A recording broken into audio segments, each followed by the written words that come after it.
Hey guys, here showing you a video of how to tell if your car has a blown head gasket or not. I am currently looking at a 2000 Honda Civic with a D16Y7 motor, the non-VTEC motor. This is a LX. These cars are really common for having blown head gaskets amongst other cars.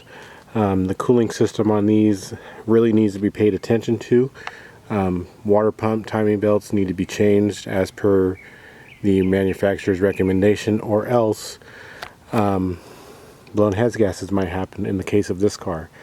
Now some of these things I'm going to show you, they are not 100% surefire ways to tell you that you have a blown head gasket, but if you suspect that your car does have a blown head gasket and the temperature gauge has risen a few times, these signs will become very apparent over time.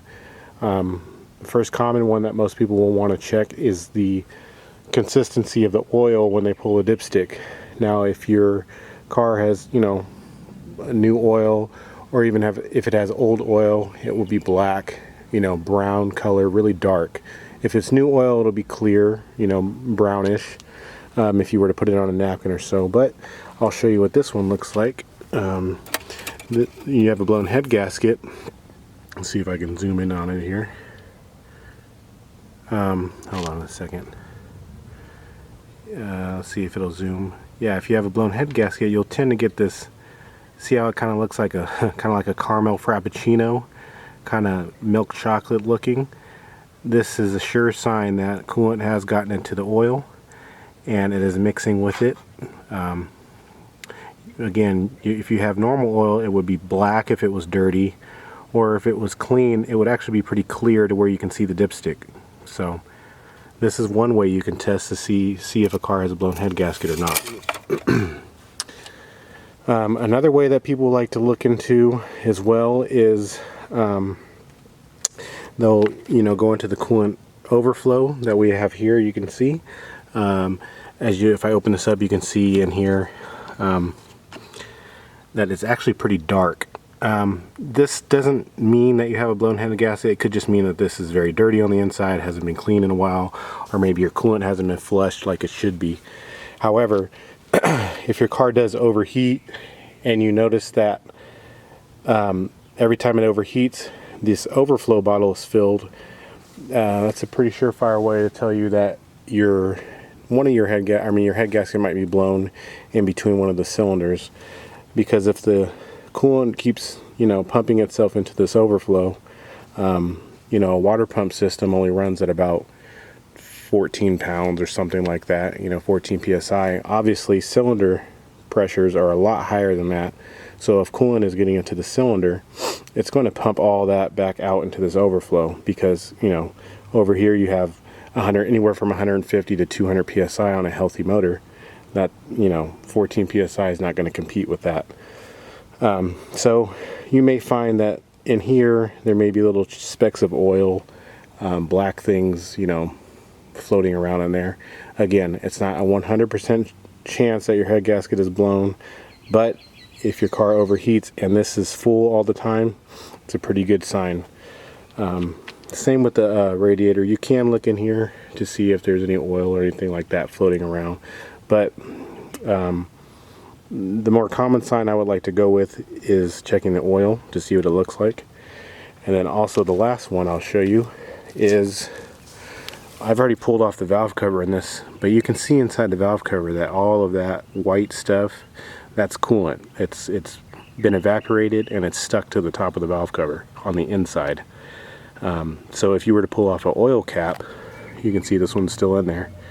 If you pull the oil cap off on cars, you will notice that if it has some of this white looking residue, inside of the oil cap, that the head gasket is blown.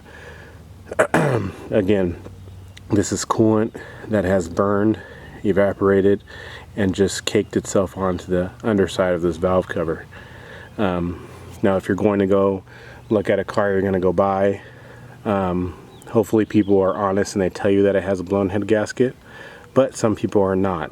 So, you know, these are the signs you want to check for if you are looking for a used car to see if it has a blown head gasket. They're just general checks. You can quickly pull off the oil cap and look, you know, and you can also check the oil to see what its condition looks like.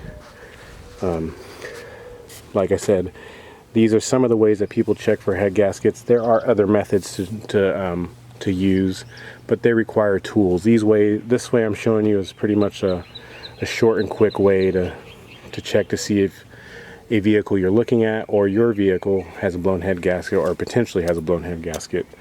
Again, the methods I like to use is checking the dipstick and checking under the oil filler cap. Those are pretty good indicators of what the condition of the head gasket is in. I'll go ahead and show you the inside of the cylinder head, just because I have the valve cover off, and you'll be able to see inside. You see how it's kind of milkshake looking, you know, like caramel looking right there. This is, you know, a sign of coolant that is all in here. Normally these rocker arms would be more of a brownish color, but you see they're kind of, you know, bronze looking. It's because all the coolant has, you know, just caked on them, and now it looks like this. So in future videos I will be showing you, I will be replacing the head gasket on this Civic, and this should be a pretty straightforward procedure. I've done a few of these already.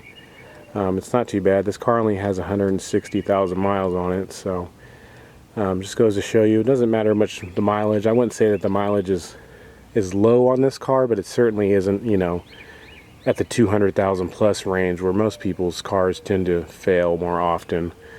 But if you don't keep up on your cooling system, you know, or even small signs of overheating or things like that, you guys got to make sure you get on top of it. Otherwise, you know, you could be into the shop for an expensive repair doing a head gasket. A repair like this at a shop will probably cost you anywhere from $600 to maybe $500 to $700 for this car. You know, if you have a V8, a BMW, a Mercedes, things like that, they could easily get in the 2,000 plus range, no problem. So yeah, I hope this video helps you guys out. And I mentioned on a previous video that I'll be doing a giveaway trying to get to 100 subscribers. So if you haven't checked out that video, I'll put a link to it at the end of the video here, and you can go ahead and click on that. Also, don't forget to hit the like button and the subscribe. If you have any questions or comments, leave them in the comment section below. And again, thanks again for watching.